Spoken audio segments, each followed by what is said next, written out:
Blog Talk Radio.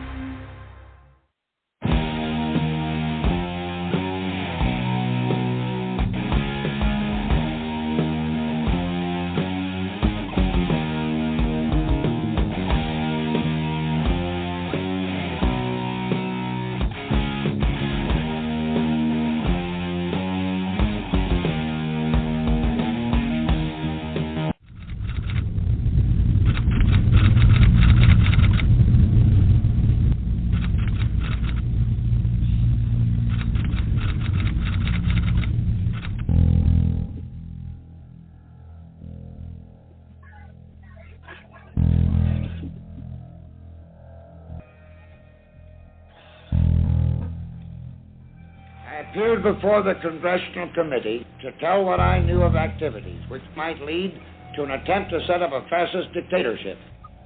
The potential for the disastrous rise of misplaced power exists and will persist. The very word secrecy is repugnant in a free and open society.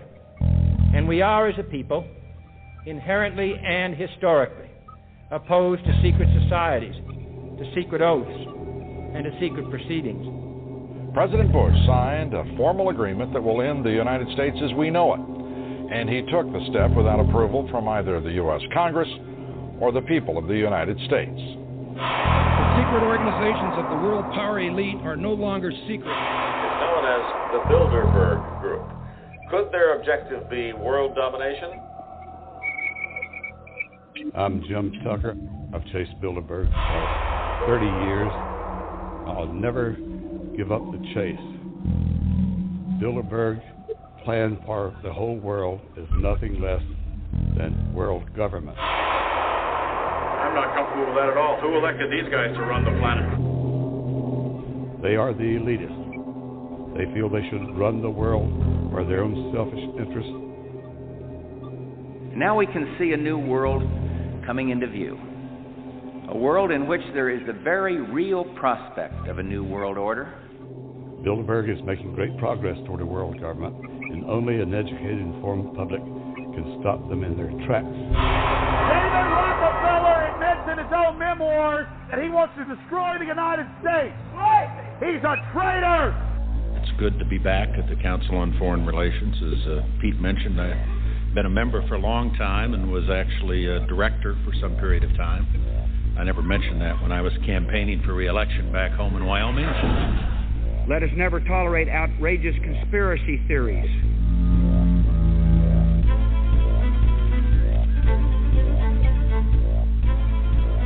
I need you to move off the property. Some shots were fired.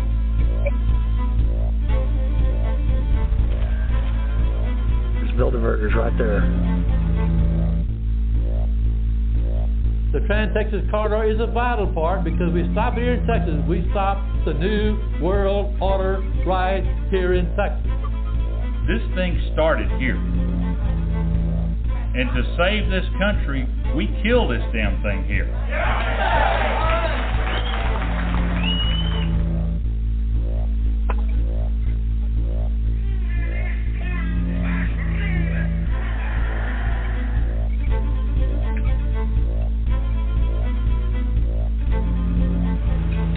A chance for the President of the United States to carry out a phrase his father used, and that is a New World Order.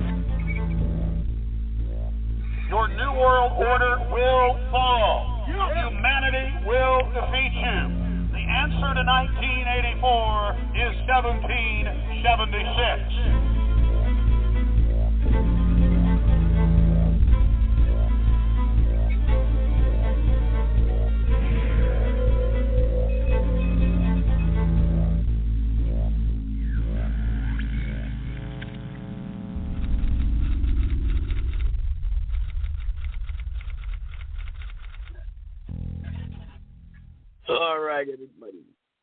All right, everybody. Joseph Gibson here, podcasting, understanding the times in which we live today.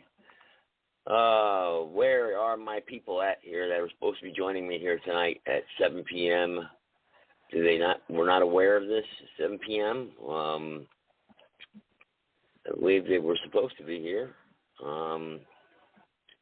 let's check the social media platform here and see what's going on and see where the what's going on. Maybe I got a message here that I did not see, and maybe they're listening via the internet. Don't know. They're supposed to call in 657-383-0616, and this is what happens. We're in limbo here since we've had to start a new platform basically and break away from the Republic fellows that were on here. Remember, we went 7, 8, 9 months straight with the same people on and no guests.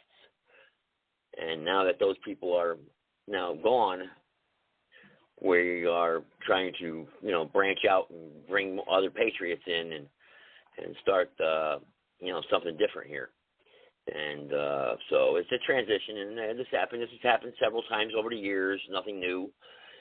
Different audiences, different times, and different people we invite to the platform, and different voices, and people need to understand we're still out here battling the New World Order, and we're trying to have people do it the right way, and we're not going to have provocateurs on here. We're not going to have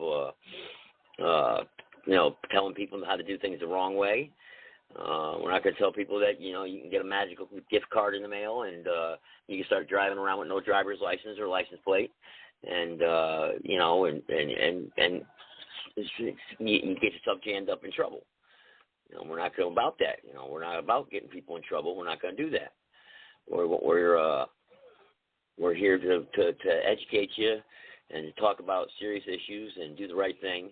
And attempt to fix things from within, lawfully and peacefully. That's what this show is about. So anybody out there who's with faggots or decides that they want to try to come on here and provocateur me or to set any of my listeners up or my supporters or my guests, it's not going to happen. Not on my watch. So and that's just the way it is. But this remonstrance thing is what we've been trying to get into here, and it just seems like now it's starting to get into a little bit of a battle where everybody's busy and nobody, if everybody's going to be too busy doing paperwork all the time, then this thing ain't going to work, So if we're all too busy, then I don't see how it could work, So let me send Adam a message here, and I'll check the call board to see if anybody's going to be on here tonight. Hello. Are we on tonight? With the remonstrance. I don't know how to spell that, remonstrance. I don't know, the other guy here, I keep forgetting his name. Is it Tim? The other guy there that was on a couple of weeks ago with this, and I did that show from work. I was at work on patrol when that show there, that was a nightmare there. I was on my phone doing it. And, why do I hear somebody pounding on my walls? What's going on here? All right, anyway, let's see here. Maybe I got an email in here. Anybody, I'm going to go down the line here. No.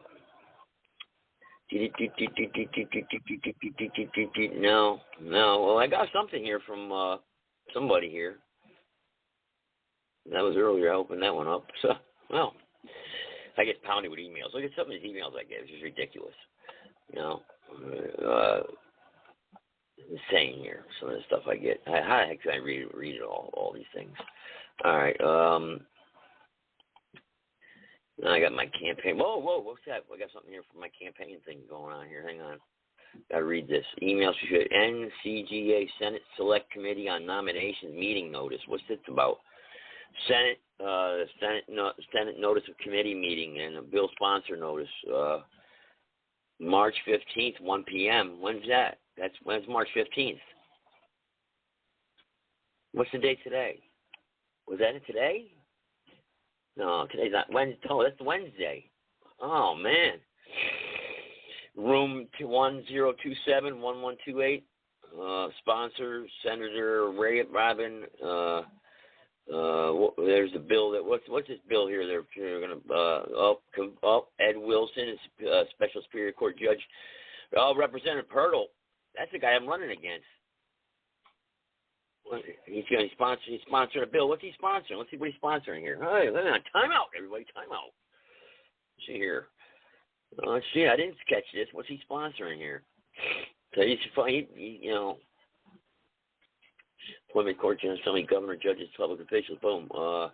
Second reading, March 1st was 203. I was at that one. I'm sure it passed. I didn't.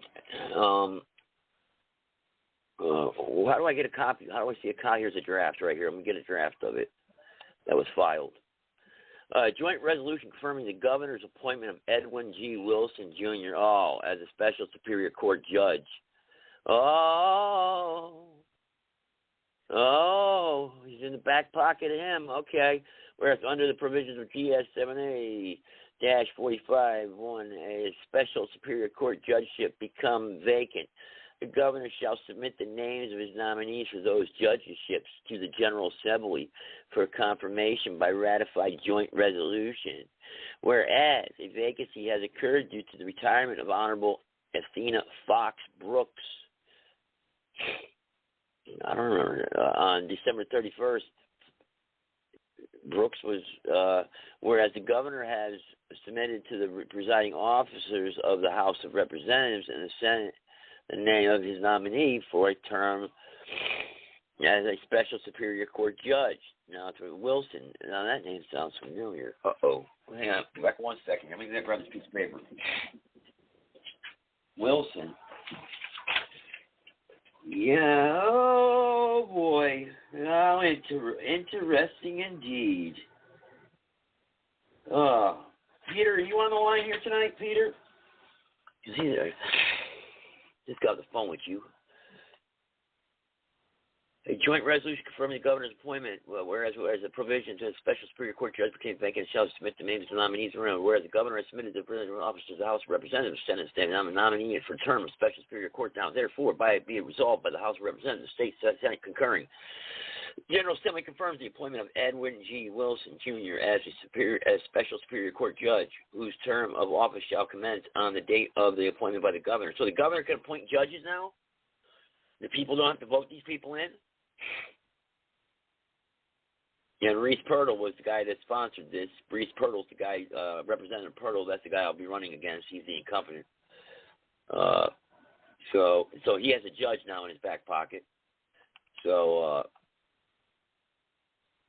let's see. There we go. Okay. I'm going to bring you guys on right now, okay? 305 and 323. I'm seeing you right now. Okay, sorry about that. I was doing some reading right there. Caught some attention there.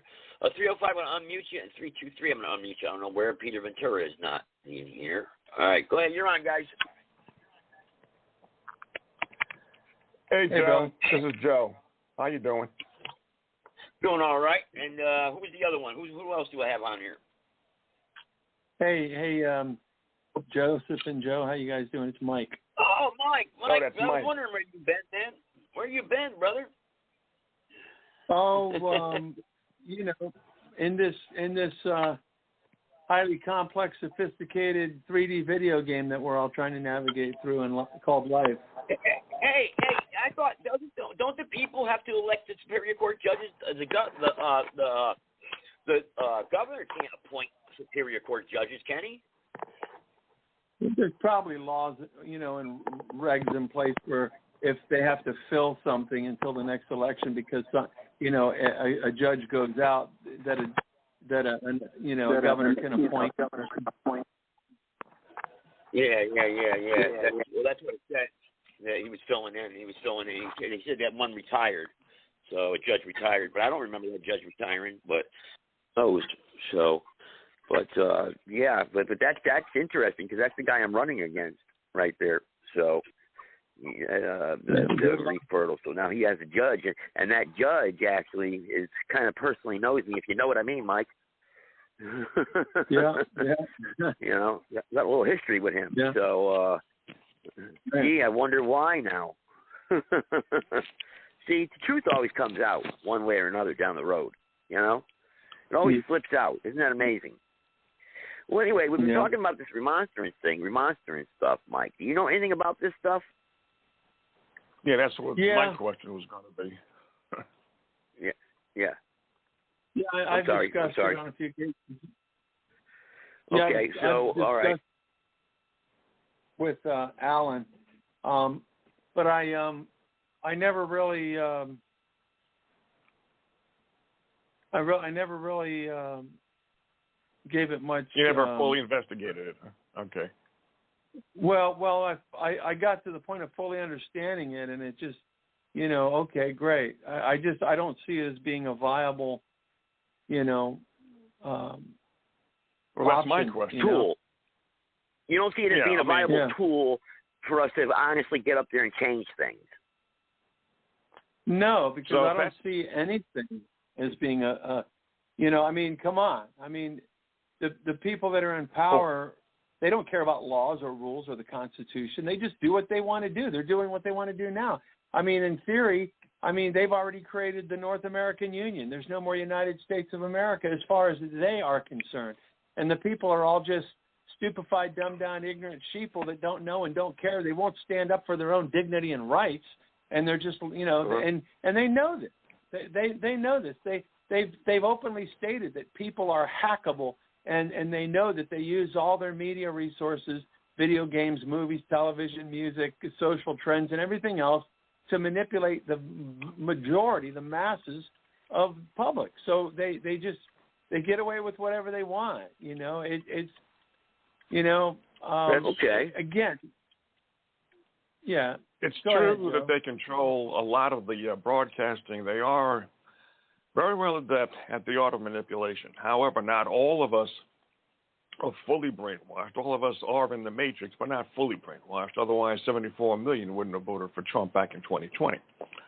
The thing that I'd like to know, since you've already done some investigation, Mike, is why do you think the remonstrance petition is not a viable tool? I don't know if it is or isn't. When I did my little bit of research, it didn't seem like it could really do anything. But I did a very, very minute amount of research. What's your take on it? Well, I'm gonna see if I can get Alan on the line with me here, because he's the one that's brought it up to me on several occasions.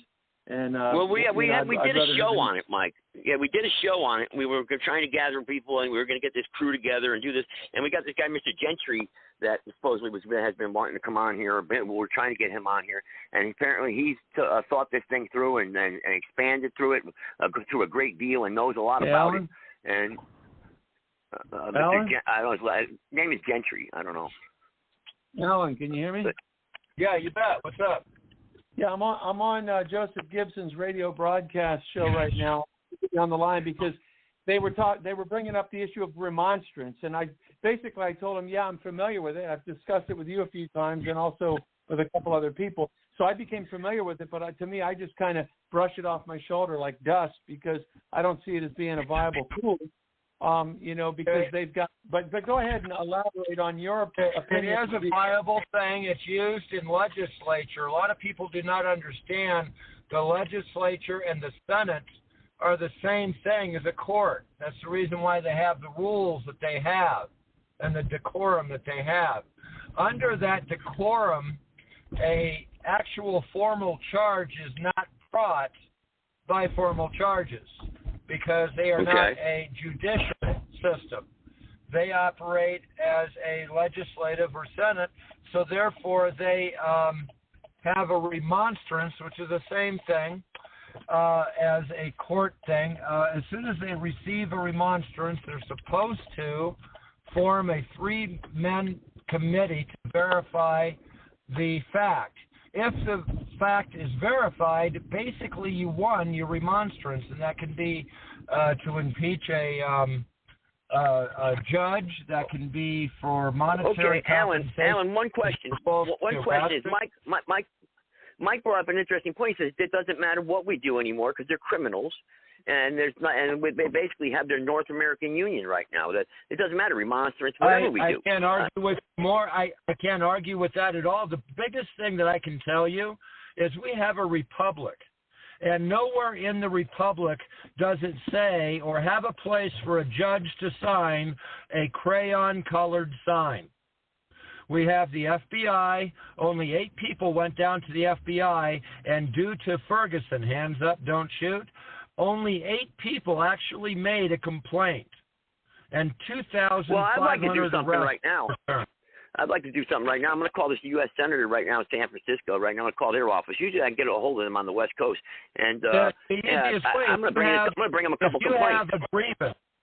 If you have a grievance in the standing, the best way in order to do it is to go to the FBI.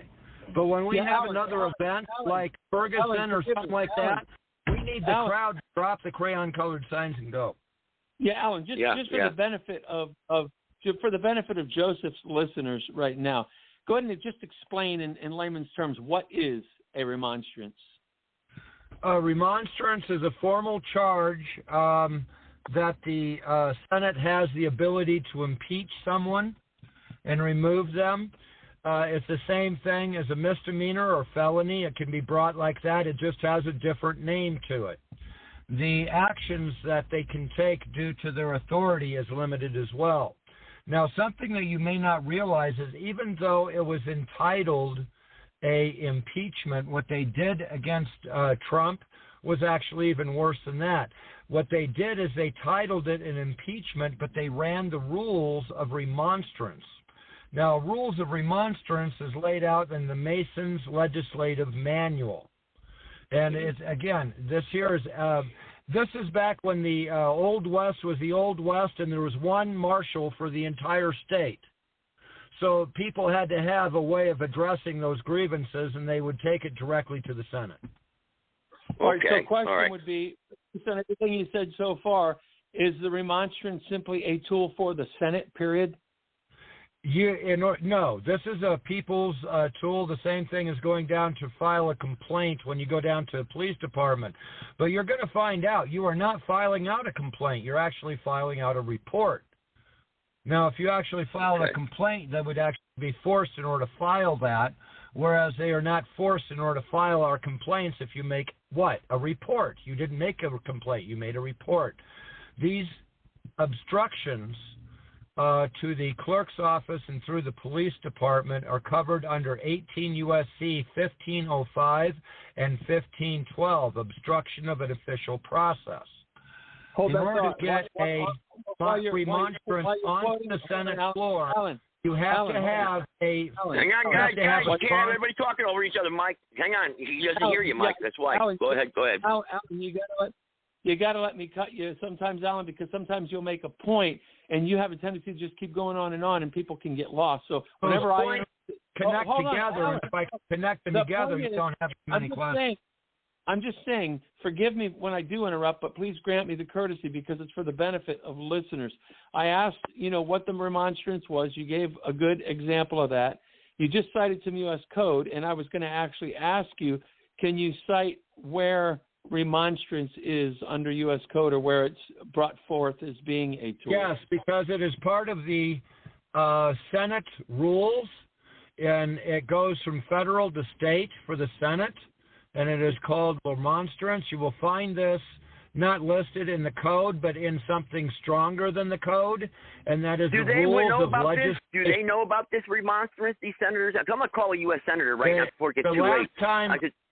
The last time I actually seen it work was like in the early turn of the century, 1890s, 1903. Again, Joseph interrupted you when you were giving where it comes from. Please make that clear for people. Where does it? Originally, it came from a grievance that you would launch with the church. It's the same function as a court. You go out, you seek a mediator in order to resolve. You can go to a king, you can go to the court, which is a king's court, or you can go to a magistrate. You started to say it comes from something stronger than the U.S. code. What is that? Yes, it's the legislative rules. It's something that they cannot violate. They violate that, they're done. You're saying you're suggesting legislative rules are stronger than U.S. codes? I'm suggesting that court rules are stronger than U.S. codes as well, because they use the court rules in order to actually, basically abrogate your rights many times. And these rules are made out in a trick way, the same way as algebra. You have a number and a letter next to each other. You have to multiply them.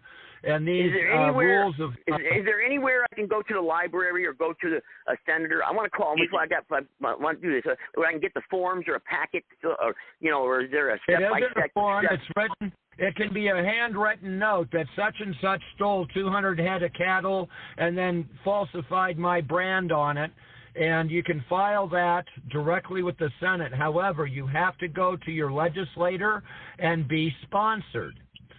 There are some weird rules that you cannot address the Senate at all. There's even rules that you cannot walk in certain areas of the floor that you have direct access to. If you accidentally wander in there, you're arrested. It does have some strange rules.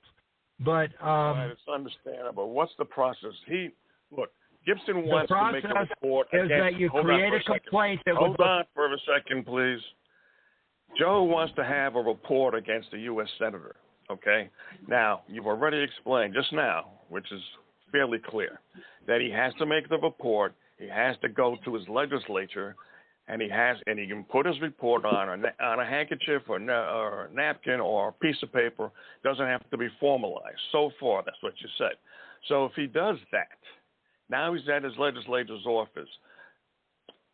What kind of report does he have to make, and what do they do? What does his legislator do when they take a look at this report? Let's go through the hypothetical. Let's say that the person that you have a problem with, whatever it is, the official, let's say they're Democrat.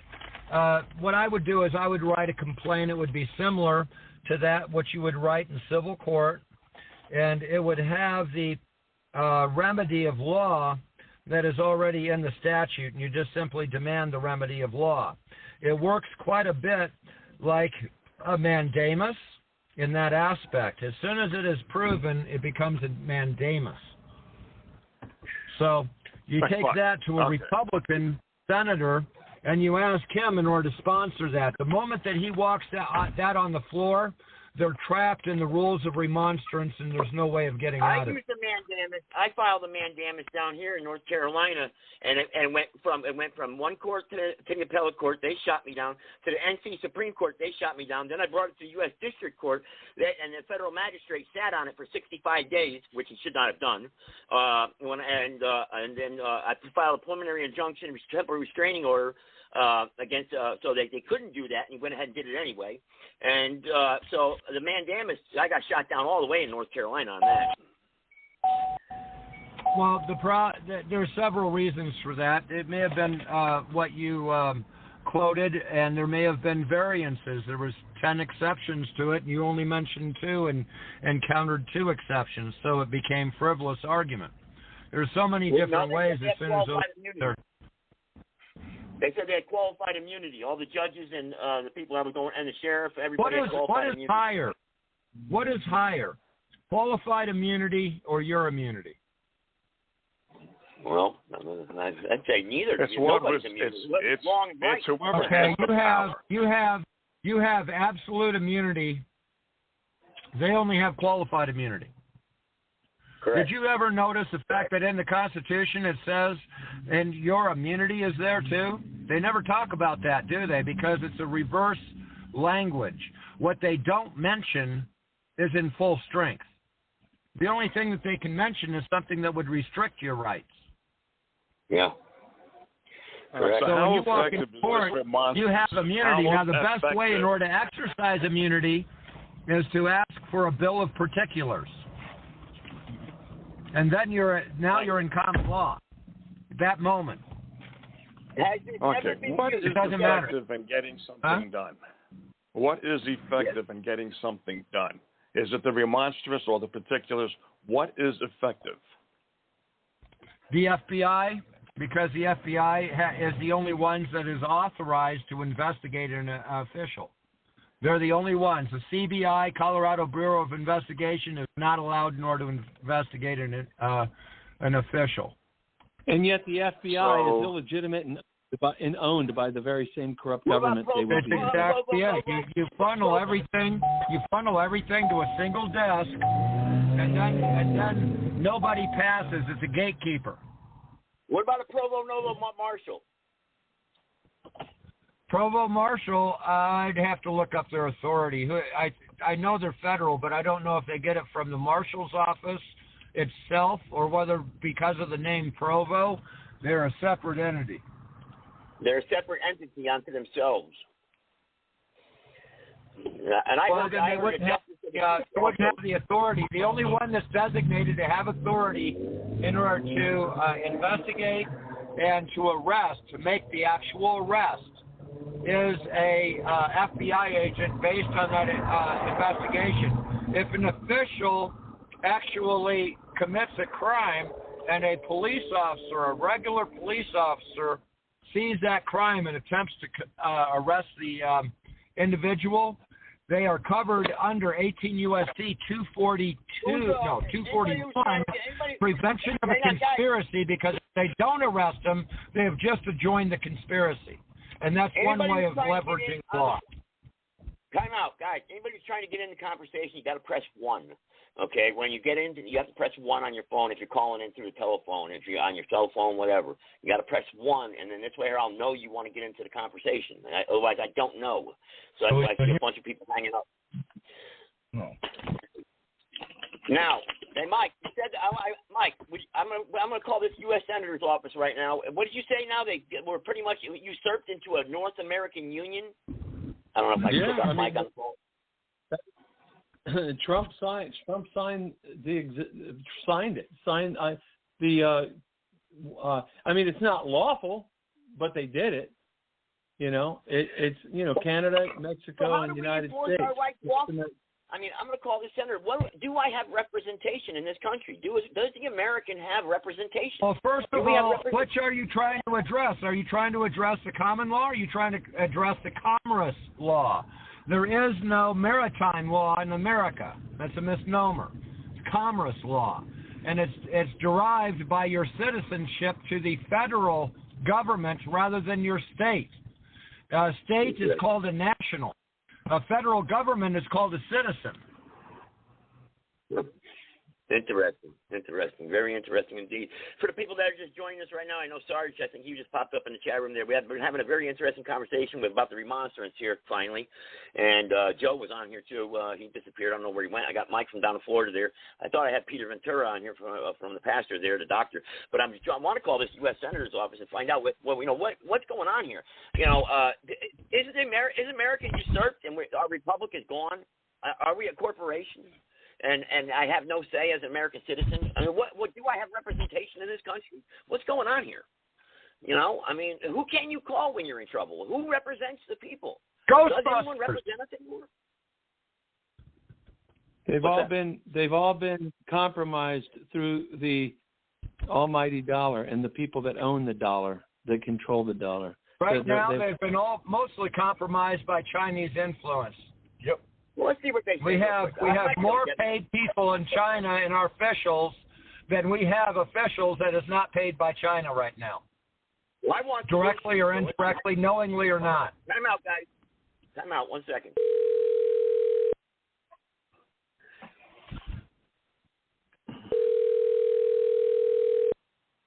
Might be too late.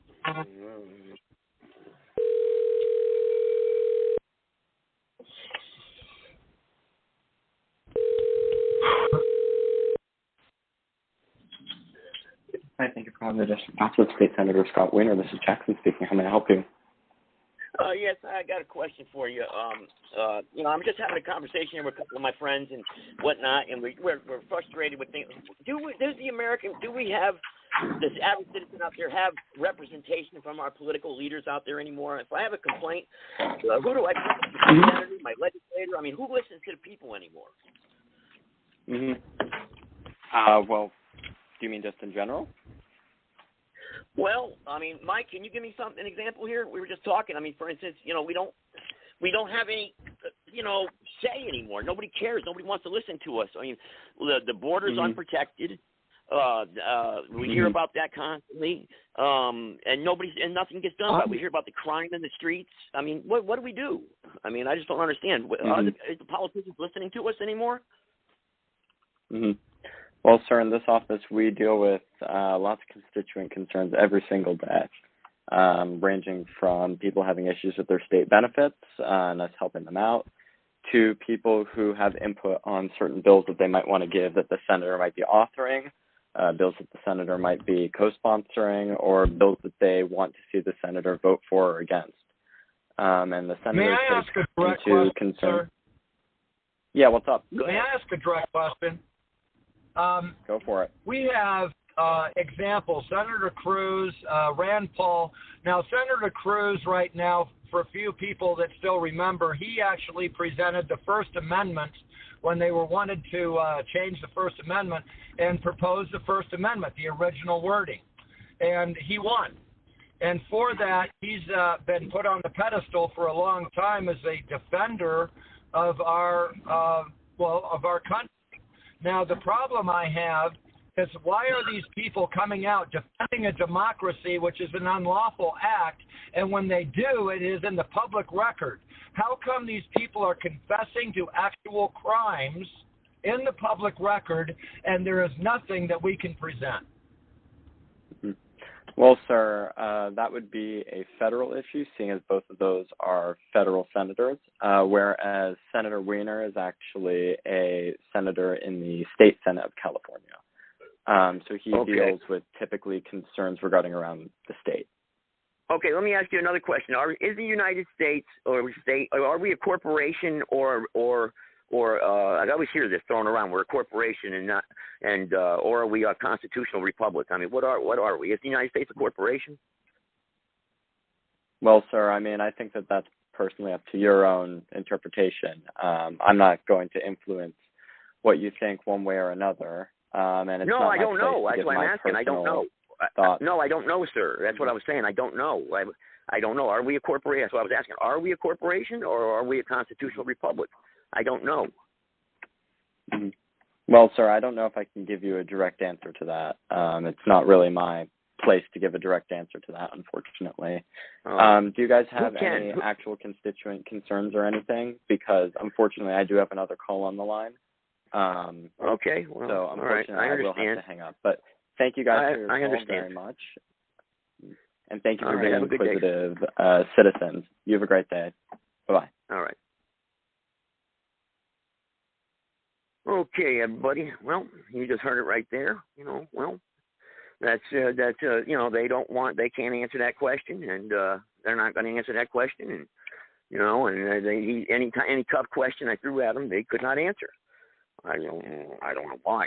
Mike disappeared. He dropped off the line. All my callers just started dropping. Ding, ding, ding, ding, ding. What's going on here? Is everybody running away as soon as I start calling the politicians? I mean, I'll get a hold of somebody. Unfortunately, I got a hold of state senators there, not a U.S. senator. I thought I had a U.S. senator, but I did not have the U.S. senator on the line there. I do have a number for the U.S. senator, but again, all my callers, they take off, they run away. It's like, guys, look, you want to address these issues, you want to bring tough. One gentleman there, he gave a good question there to the gentleman. Of course, he couldn't answer. I saw that coming. He was not going to give him a direct answer. You got to keep them real quick to the questions, because they want to bounce you out of there real quick. They don't want to spend too much time with you. Trust me. Thanks there in the chat. I appreciate it. Yeah, we try to get these calls in there. I try to get people, I try to tell them, we try to get these calls. Let's call these political leaders. Let's call these politicians. But, all we're doing is asking questions. That's all. I just want to ask what's going on, what the deal is, what's going on. But I don't know. So anyway, private caller. Go ahead, private caller. Go ahead, connect you on there. Go ahead. Now, come on, Joe. Did you really think you were going to get some serious answers from an office functionary? Come on, Joe. I don't know. I'm surprised he stayed on the air with you that long. I know, huh?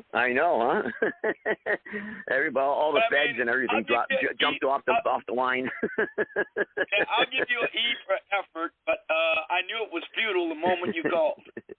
Yeah, I know. Well, I do that once in a while. You know that, Sarge. I give him a call. It gets too late. If you get too close. It's interesting. Yeah, someone did, like Boye in the chat room was saying, someone at least answered the phone. Yeah.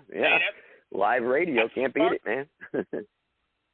That's right. You can't beat it. I don't know where Mike went to out in Florida there. I wanted to ask him more questions about this remonstrance. I just wanted to get that call in there. I had a couple of them lined up where I wanted to call a few of these people, and I knew I could get them on the phone, but I lost all my calls. I don't know where my calls went.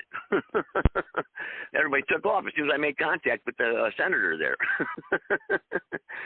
I don't know. Are people afraid to talk to these people? I'm not. I mean, we're not doing anything wrong here. Calls are dropping like crazy. Or maybe people are getting hung up on here. Maybe that's what it is. Sarge, did you just get hung up on? Is that what's going on here? Maybe that's what's going on. Sarge just dropped. All my calls are dropping. Well, maybe there's something going on here. Maybe there's something else going on here. Sarge, you still there? Everybody still there? I still got connected. Am I still on live? Hang on, I'm going to get my other line here and call in. I'm live here. Wait a minute, there he is. He's back. Was that you? There he is. BTR goods are listening. Yeah, I know. Yeah, you there? Oh, God. Yeah. Sarge, you there? Yeah, man. It's sabotagey, I'm telling you. It's sabotagey. Did you get hung up on? I don't know what happened. All right. All right. People are getting, all my calls are dropping like crazy. I don't know what's going on here. So I'm going to do a backup line here. I started ringing and it just blocked off. I don't know what happened. Yeah, there's Mike now. So I don't know. Who knows? I don't know. There's Mike. There he is. He'll connect him back. I don't know. Go ahead, Mike. That was a fine time for my phone to die, wasn't it? Yeah, it was, man. I had a real life politician's office there on the line, and they wouldn't answer us that. They didn't. He was right when he was responding to Alan's question. I'm gonna try to get Alan back on. Hold on. Yeah. And then I asked him if we were a republic or a corporation. So that's pretty good, though. We got those right there. So again, well, I guess everybody's jumping around here. We get everybody in and out. We got a lot of people here listening here tonight. The remonstrance is this. Alan? Yeah, I'm here. That was a fine time for my phone to die, wasn't it? Right when he was answering your question. That was a perfect time because I would have interrupted his answer. I would have liked to hear the answer, though. Well, you basically Joseph, can't you want answer. to regurgitate his answer, or Joe? Yeah, he did give a partial answer, but he said that he can't. Basically, that's a federal question there, and we should be bringing that to the U.S. U.S. And the only ones that can answer that, is the FBI. Now, if you want a little secret, if you want to prove that the FBI has been integrated with insiders of violence, and you can go to the FBI website. And if you go to the FBI website, look up their charter. It's why they were actually created. And they come up with a wonderful thing that you might be familiar with. It's 18 U.S.C. 241, 242, and 245. And that is the Ku Klux Klan Act. What they're supposed to do is make sure that our officials are not corrupt. Now, you go in and you actually look at the actual law that they actually quote under 18 U.S.C. 245 and compare that to Cornell Law Library, you'll find out that they're lying through their teeth, that you have every right in order to encourage someone else in order to protest, and all of that has been omitted on the FBI website. Effectively, the FBI website, the defender of our Internet, has been hacked on their main website because it doesn't quote the right law. Wow. So yeah, can I brought that up about 4 years ago. Go ahead. Can a U.S. citizen then? So a U.S. citizen has. I told you this, Mike, at one time. We cannot issue warrants. Yeah. We cannot investigate crime. This is something very confusing. And maybe it was a mistake to bring up national. However, I'll explain it this way. You've heard of a foreign national. But remember, every time you add a word, you've added a complete different meaning to it, right? Yep. Okay? So then you have a national. You are a natural person to this nation, which makes you a national. Now, you can be a national and not be a citizen. But you cannot be a citizen and not be a national at the same time. It's impossible. If you are a national, you have a dual status to begin with. One is in commercial venture, and the other as a person, or as a human, or as a man. And that is where they actually created the straw man. That is how they created it. And everything that you go to, everything that you see dealing with the law is the commercial courts, not the common court. That's the reason why we have to initiate every time we go. Well, this is what they're saying. They're saying the difference between U.S. nationals and U.S. citizens. U.S. citizens are also considered to be U.S. nationals.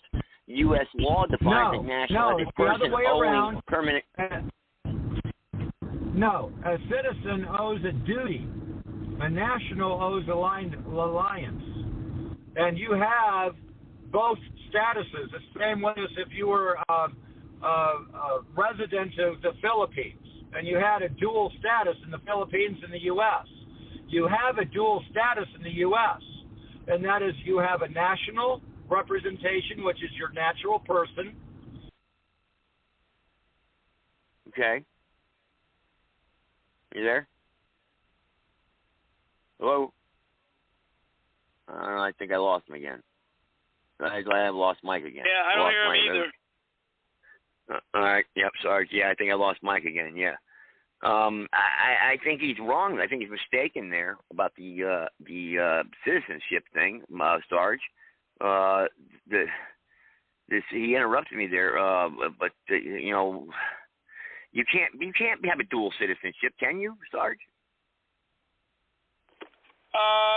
I guarantee you one thing: no matter what citizenship you got, it's going to depend on where you're located as to what your citizenship status is going to be.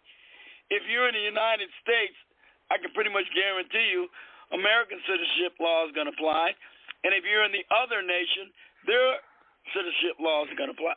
So it depends on where you are. Yeah. Interesting indeed. Very interesting. Here's Mike back again. Okay, let's connect back on. Go ahead, Mike, you're back on. That German officer in World War II. That time the call simply dropped. That's okay. I know. I don't. Remember I told you about that German officer in World War II who had been born a German national, and when he was young, like 4 or 5 years old, his parents emigrated to the United States, and when he went back to visit relatives in Germany, Hitler declared war on the United States, and he got drafted into the German armed forces after he had been interned as an enemy alien. What are you guys driving through a war zone there? The right to travel. I've known that movement there. That's pretty big. The right to travel is claimed based. Somebody's got echo. Somebody got me in the background there. Echo. The right to travel is claimed based on a variety of passages, some being more commonly used among groups. One common argument for sovereign citizens is that they are traveling and not driving because they are not transporting commercial goods. Wait a minute. This is one of the most confused things because people come up with one or two things, they jump to a conclusion and presume the rest of it. You look under 18 U.S.C. 31. It gives you the definition of what driving is. It gives you the definition of what is required to have a license, and that's a commercial activity. You go to 18 U.S.C. 245, it gives you all the protection and describes all the events, including the TSA being at the airport is unlawful. It's not lawful for them to be there, okay? To stop you, to slow your travel down. They don't have the authority, and that's partly the first big test on the TSA thing. That's part of what came up is the fact they never had the authority. So it's under 18 U.S.C. 31-245. That is your description of your travel, your use of federal funds, your use of federal property, anything that the government is actually spent on. That means the roads. And you have absolutely every right in order to have access to roads without a license. Okay. If I could interject, obviously a big part of everything that's going on is the fact that there are literally two different jurisdictions or two different realities going on at the same time. Because just like you mentioned earlier, Joseph, that they keep calling us unlawfully. They refer to the United States as a democracy. That's the corporation. That corporate structure. No, that isn't. That's the presumption, and they're trying to convince people that democracy is what we live in. As soon as enough people agree to that, we are living in a democracy. Well, that's true. And it doesn't even have to be written down. But the point is that the government that people think is their government is not their government. It's a corporate entity. It's a fictitious entity. It has a duality the same way that we do. No, one is a commercial side, the other is the actual government function, and it has a dual function. Both of these sides are supposed to be harmonious. Well, you know what? It may well be operating under its own dual operation, because I think an example of that is that when push comes to shove, when you are dealing with the system and you do claim your rights, they pretty much yield to that. They just want to see people not stand for their dignity and rights, and they know that many people will not, and therefore they have the control and the manipulation over them. So it really does come down to... And as long as they got, hey, look, at all these other people we have control over, how come you don't, belong to our crowd? And that's pure pressure, and that's their reinforcement of that. Well, can I interject here? Thompson versus Smith. Yeah, go ahead. So we can see that a citizen has a right to travel upon the public highways by automobile, and a citizen cannot be rightfully deprived of his liberty. So where does the misconception that the use of the public road is always and only a privilege come from? For a while, a citizen has the right to travel upon the public highways and to transport his property thereon. That right does not extend to the use of the highways, either in whole or in part, as a place for private gain. For the latter purpose, no person has the vested right to use the highway of the state, but it is a privilege or a license which the legislator may grant or withhold at its discretion. That's what I just read there. That's only if you're operating within the commerce zone, and you have any questions about that, they have the authority, and it's written there very clearly that they have authority over the commerce on that road. Anything else, they don't. They cannot write a law that would violate another law. Well, what is the right of the citizens? Basically, what you're doing is playing leapfrog. Basically, what you're doing is playing leapfrog for the first fault, whether you're at fault or they're at fault. And they will play leapfrog with you until you hit that immunity, until you hit that until you hit the fact that you are not in commerce. As soon as you hit that threshold, they are done. Oh, hey, guys, by the way, on that note, you really nailed it there, Alan, because, Joseph, I know you guys, there's a few of you guys that are waiting to hear what happened, with my son out in California, right, when he was arrested. He didn't handle his situation right, which is why he even got in trouble and went to jail, and he is going to sue him and win. I did get a phone call 3 days ago.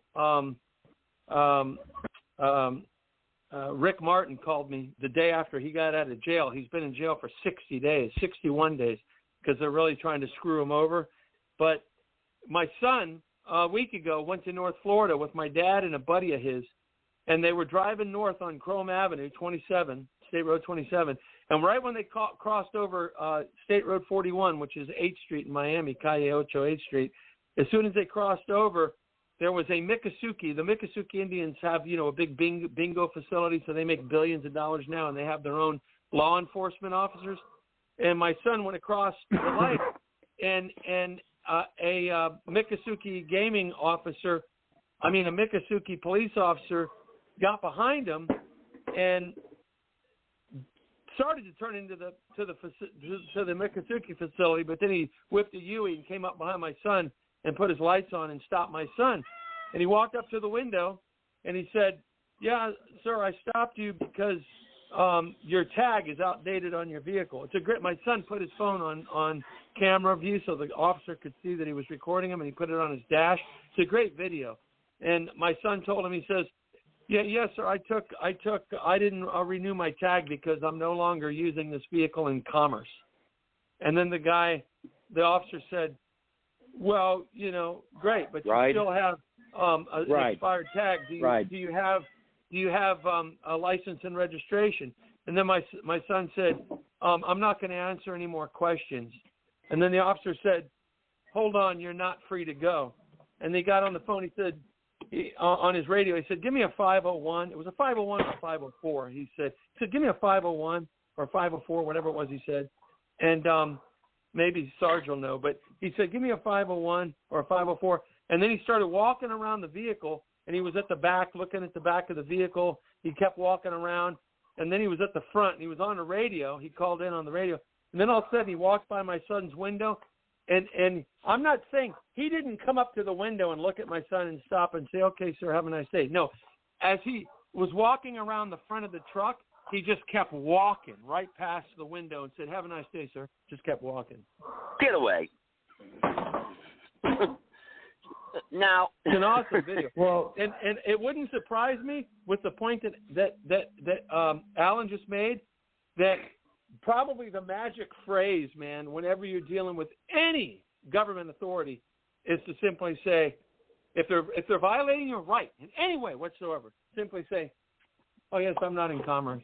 Thank you. Actually, there's an easier way in order to do it. Say nothing. Take the ticket. Act as though nothing is wrong and you are none like anybody else there. And then when you get to court, you take that ticket and you look at it, you realize that your first name is in a box, your second name is in a box, your last name is in a box. They're not even on this document because there's a box that goes all the way around the document. That is a blank piece of paper. And without a bill of particulars, how do you know if you were supposed to press the button or you weren't supposed to press the button? They actually have to tell you exactly your actions, that you accelerated to this point, that you traveled this amount of distance. And they are not having to fulfill any of that because you omit that. Well, you do not ask for a bill of particulars. And I've used this 3 times in the same county, twice at city, once at county level. Yeah, I walked in, I held the paper like it was a damp piece of paper pissed on, and I held it up to the judge, and I says, I can't plead to this. I have no idea what this means. I don't know what a CS 1412 14-8 -12 is. Am I guilty of that? Is this real? You know, well, I'll tell you what. You guys have, whatever this number is, and I'm going to leave, okay? Either tell me what the hell I did wrong, or give me an actual indictment. All right, I got a question and for you. And this was over a mere traffic ticket. Yeah, I got a question for you. I'm looking at my copy. I'm holding in my hand my citation book. It's an Illinois Citation and Complaint.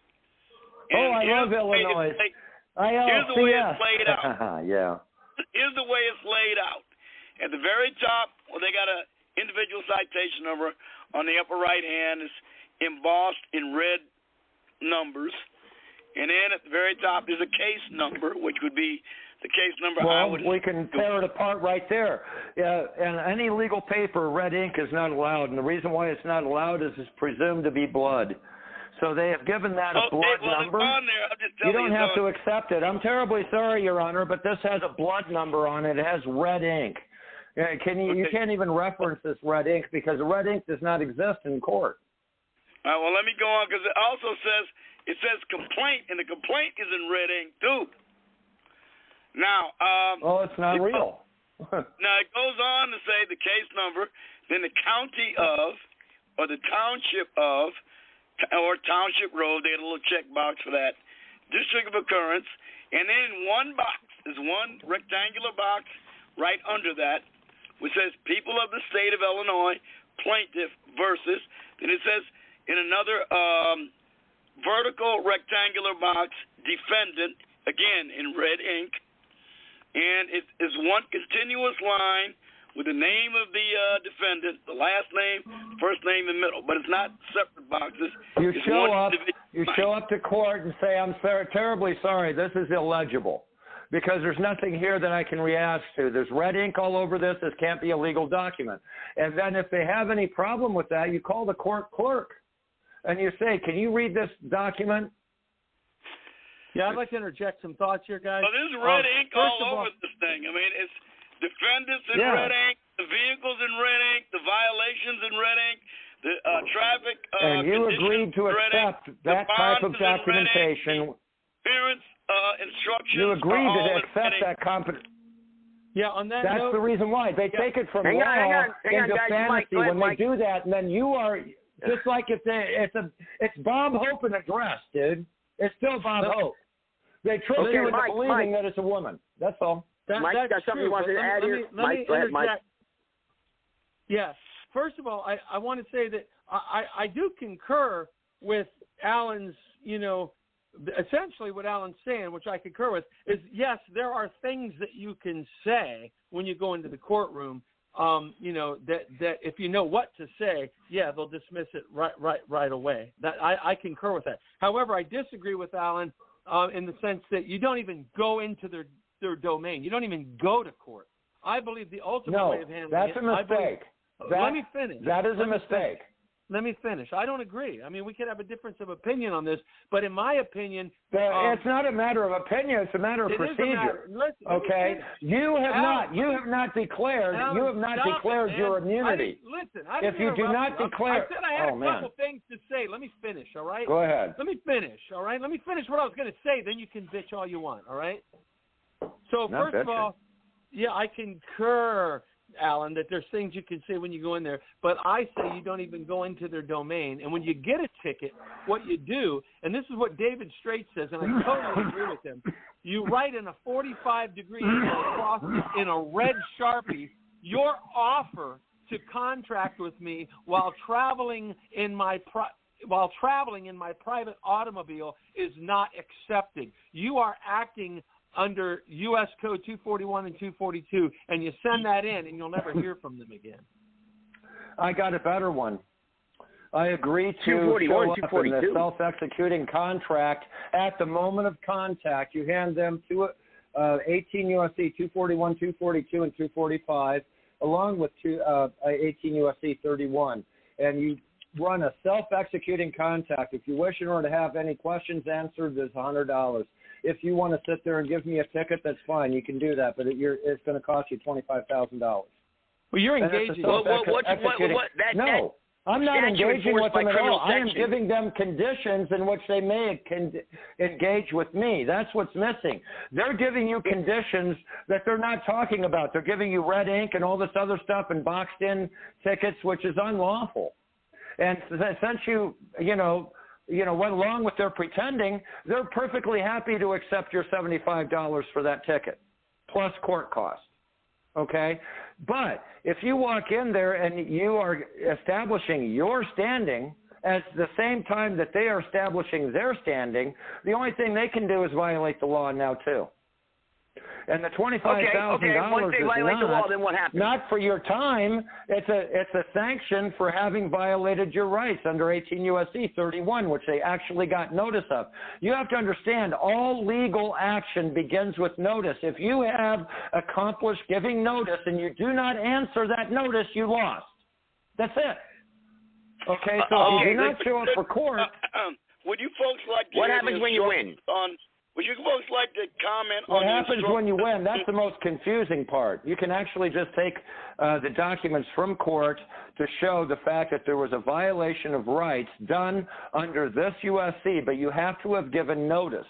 This is one of the things about the national status that I've been reviewing, because the first thing that they are doing is giving notice to the Secretary of State. Okay, so let me say on that point. Would you guys care to comment on the instructions what I didn't include that gave you that? Hold on, hang on, Mr. Sarge. I'll get to that. I should add to what I was saying. When I said write in a 45-degree Sharpie, that is giving them notice, because you have 72 hours to respond to. You also accepted to send the ticket in, and if you send that ticket in. If you send that ticket in, that is your notice when you write across it. And you just answered them in a fantastical, because you used red ink. When you said you used red ink, that's fantastical. You just adjoined their stylization and accepted their stylization of the ticket. Because you're wrong, because the red ink because that's the way. Whether I'm wrong or not, that's what they're going to do. The red ink represents the living man. That's what the red ink represents. No, it doesn't. Like it represents a sign. It represents a signature in blood. You're wrong on that, Alan. Oh my God. The red ink. Okay. All right, we have a disagreement there. Sarge, you said it Sarge earlier, has something you wanted to add here, Mike. Are you telling me the vehicle? Are you telling me that a vehicle represents a living man? Because that was written in red.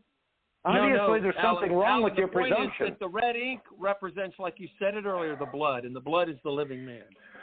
Exactly. All right, but Mike, the problem Sarge has is the something he blood wanted to does add not here. necessarily represent the living man. It represents the death of a man in testimony. No. Okay. That is your death. If you have signed a document in blood, your trade-off for your word is death. That is a document in blood. I am right about that. I'm sorry. I've been a Wicca. I've been part of Wicca. When I was 14 years old, I was part of Wicca. I know what a blood document is. Hey, and if you don't think that religion concept has not moved over to our religious established from the UK, from the Roman Empire, from the English court that we adopted into our this goes back farther than the Magna Carta. Alan, call in direct to the show. Call in direct to the show because I'm going to. I don't know what that is. I'm going to give you the number, and then you're going to call in directly. Hang up with me. Can you email it? Can I connect through the internet? I'll have a better connection there. Can you email it to me? I don't think you can connect through the internet. I don't think you can use Skype anymore on this set. But it's a phone number. Okay. If you have any problems with that, I'm an engineer for WBOU, and I can set you up where you can sit there and crosstalk. I can set you up with Gypsy up to 1,000 participants. After the show, Mike, make sure he has my information. Joseph, tell me the Good. number for him to call again. I'm going to text it to him. 657-383-0616. Press 1 after you're connected, and you'll be connected right to me. All right, let me find a pen. No, I'm going to text it to you. 657-383-0616, right? That's right. Yep. Easy number to remember. Sarge, you had something you wanted to say. I just texted it to you, Alan. That's all you got to do is touch it. Now I got to find it. Make now sure where the heck's I just my phone? texted it. I just texted it. And I use, when you text the phone number and you go 657-383-0616 and use periods, it makes it a link. So all you got to do is touch it. So, Mike, you have that video put up yet? Call in. All right, I'll call right now. And make sure you press 1 to get into the queue, and then he'll bring you in. Yeah, I'll see him. I'll see the number pop up. I'm watching the board now. All right. I won't give it out to nobody. But Mike, do you have the video up of your... Alan, hang up, because I'm going to try to get David Straight on the phone. All right, here he is right there. I got him. I'm going to connect him now. Okay, he's connected. All right, okay, Alan, you're connected. Here? You're here. You're on live. Hey, all right, we got you. I'd like to introduce myself just a little bit. I'm the host of the Mouse in Your Coffee morning show for WBOU. I've also been a student of law for the last 20 years. Okay. Good man. All right, Sarge, you had a question now, Sarge. Sarge was getting knocked out of the box here. Go ahead, Sarge. I said, I got this 6 multi-part... He's a retired state trooper, by the way. Okay. I got this 6-part multi-part citation in my hand. Various copies will be mailed to different locations, like to the Secretary of State, like to the court, like to the Records Division, like to the complainant. And they say different things on the back as far as instructions are concerned. And I'd just like you to hear the instructions and tell me what you think of them legally. Okay? Now, it says avoid multiple court appearances. If you intend to plead not guilty to this charge, or if, in addition, you intend to demand a trial by a jury, 377 is not available. At the tone, please What happened? I don't know. That's somebody trying to make a phone call. Somebody's connected trying to make a phone call. But go ahead. Keep going, Sarge. Well, anyway, it says at least 5 days, excluding Saturdays, Sundays, and holidays, before the day set for your appearance. A new appearance date will be set and arrangements will be made to have the arresting officer present on the new date. Failure to notify the clerk of your intention to plead not guilty or your intention to demand a jury trial may result in your case being continued and you're having to return to court. Since I intend to plead not guilty and is a checkbox, be tried by the court or another checkbox, be tried by a jury, I desire to have my appearance date changed and be notified of new appearance date. My name is, they got a blank for your name. My address is another blank. Oh, Sarge, what's the purpose of this, Sarge? What are you trying to get at here? Well, I'm trying to. Well, there's several things that he went by. The word "may." If you do not show up, the court. In the way this is written. That's what I'm going to tear apart right now. The word "may." Let me finish it first, and then I'd like you to explain to me what the defects are. We know. We know what it says, Sarge. He knows what it says. But go ahead. If you want to read, go ahead. Is that a cascade? What they call a logic cascade. That is a logic cascade. That is something they do in programming. Okay. In other words, they have already presumed that you are going to get what? Another date. Don't you think that's a little bit of an admission that they can't get the police officer there when they actually claim they should have the police officer there? Oh, well, listen, if you're going to challenge us, the police officer can't show up. So if you're going to challenge us, well, hey, listen, where's the police officer? They may have to have another date. Well, yeah, because the police officer didn't show up and it should have been thrown out right then. You see, you got to read what is not written. Okay, you have to know what your rights are. And in other words, if you decide to waive your rights, we're going to sit there and be able to sit there and put this off for you, and you don't have to worry about it for another 30 days. And look how nice we are to you, as long as you pay your fine when we get done at the end of 4 months. And here you are 4 months in court. So, that's what it says for appearance, plea of guilty, and waiver. It says. They're going to let you. They're going to make it easy for you in order to sit there and agree with them, and they're going to make it appear to be difficult in order to sit there and disagree with them. Because if you're going to disagree with them, we're going to have to know about it. We're always right, but if you're going to have to disagree with us, guess what? We're going to have to know that in paper, and you're going to have to read it. You have to know shit. You called me to court this day. I want the police officer here. Whoops. Well, no, on this they give you an option. Oh, better yet, I'll tell you what. Before your date, what you do is you take that ticket number and you call them and give them a subpoena 72 hours before the court date. Okay? And you call them to there. If they don't show up, I'm terribly sorry, Your Honor. I really don't have time for this. I did give them a subpoena. They were supposed to be here. It wasn't just a notice to the police department on a schedule. It was an actual subpoena. Okay, if they couldn't show up, hey, they want to charge me with this, I'm done with it. I've already spent my time because after not showing up, you want me to continue to show up, it's going to be $500 a trip. I need to be compensated. Everyone else on that side of the table is compensated except me, and you want me to keep showing up. These are many of the problems that people are facing day to day in our lives today. But how do we restore our republic? Look, we can sit here and talk about all this stuff until we're blue in the face, like I have been doing for years. We pick up crayon-colored signs. We pick up crayon-colored signs and talk to the guy that just thought he might be Superman and take a bullet for somebody someday. We sit there and we yell at him. Or we go to the FBI and we stand in line. Can you imagine in St. Louis, the FBI office is 2 floors down from the U.S. District Courts. And it's a maybe 13, 14-story building. Can you imagine one of these judges looking down and seeing a line of people out there, what appears to be a protest, but not one person has a protest sign? They're all here in order to talk to the FBI. Can you imagine 100 people showing up? This is the difference. This is how our system actually works. But everyone's wanting to sell the fact we have to go show crayon-colored signs to people. Let me piggyback on what you said there, Alan, because essentially what Alan is saying is kind of a detail of what my answer would be. When you ask the question, Joseph, how are we going to restore our republic? That is a fallacy question. It's a fallacy. How are we going to restore our republic?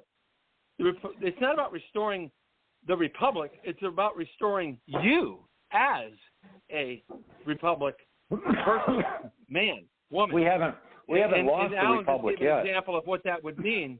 It's not about restoring the republic. It's about the people restoring themselves to their rights.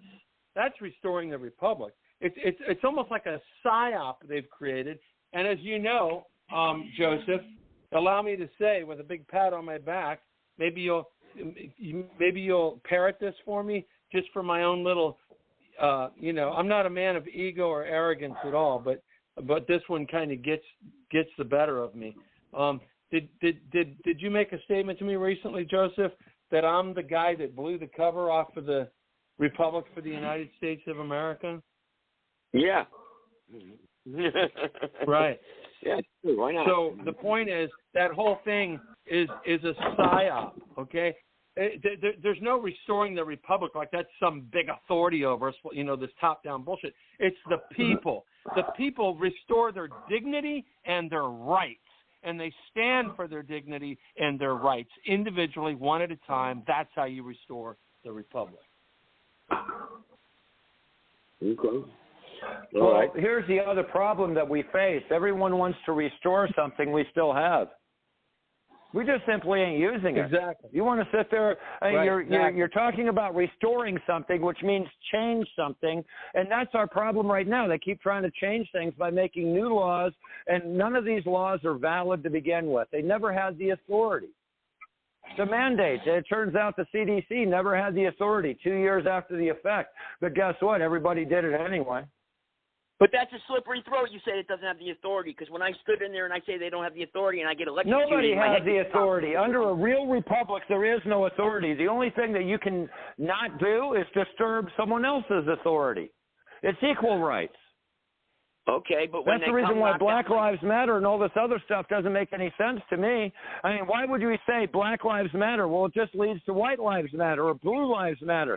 I'm sorry, nobody's life matters except my own. It just so happens I have to deal with everyone else's life in my own life. Didn't we just have a 25-year-old what does matter? Equal rights. Every time we have had a war, any war, it has always been of the fact that someone has been treated unfairly.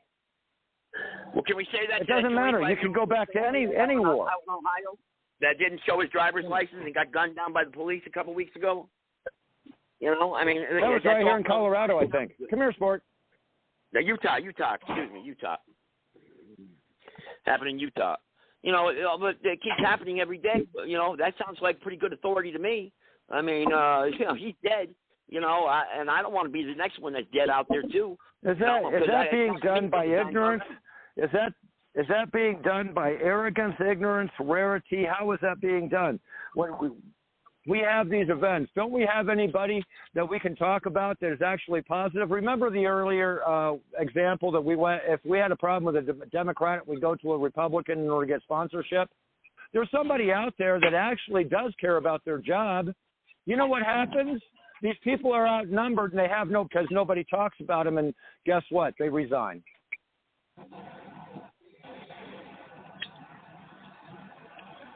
Okay. Let me add this thought to that. Going back to the statement I made about, and Alan, solidified it, that the republic's there. It's just a matter of people engaging in it. And I said people stand for their dignity and their rights. Well, Alan just used the word ignorant, and a lot of people are ignorant. So they need to educate themselves in order to stand for their dignity and their rights. They need to get educated because they've been deliberately, intentionally dumbed down specifically for all the reasons we're talking about, so that the corporation can commit fraud on them and get away with it. So people need to educate themselves. And, of course, the best way for them to do that is on the videos page at thebigvirushoax.com and righteousarmy.org. Yeah. But, the sources are all over the place. But I just compiled the best of the best on those two websites. So Again, anybody Mike, that does spend their time, Mike, Mike, I'm driving down Highway 220. Deputy so-and-so pulls me over. I don't have a driver's license. I don't have a registration.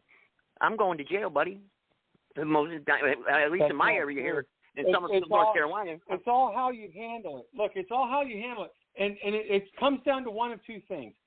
A, you handle it really well, and you have a cop who's a police officer that is a fairly decent human being as well, and you handle it appropriately with the right things to say, and he either A, like what happened to my son, gets on his radio, and then he comes back and says, "Have a nice day, sir," because he gets informed by his supervisor who knows something, or they're all in ignorance themselves. They don't know any better, and they just want to screw with you. So they write you a ticket, which, again, when you get the ticket, you send it in within 72 hours, written across in a 45-degree angle. Your offer to contract with me is not accepted while traveling in my private vehicle. You operate under 241, 242. You send that in, and then you'll never hear from them, most likely.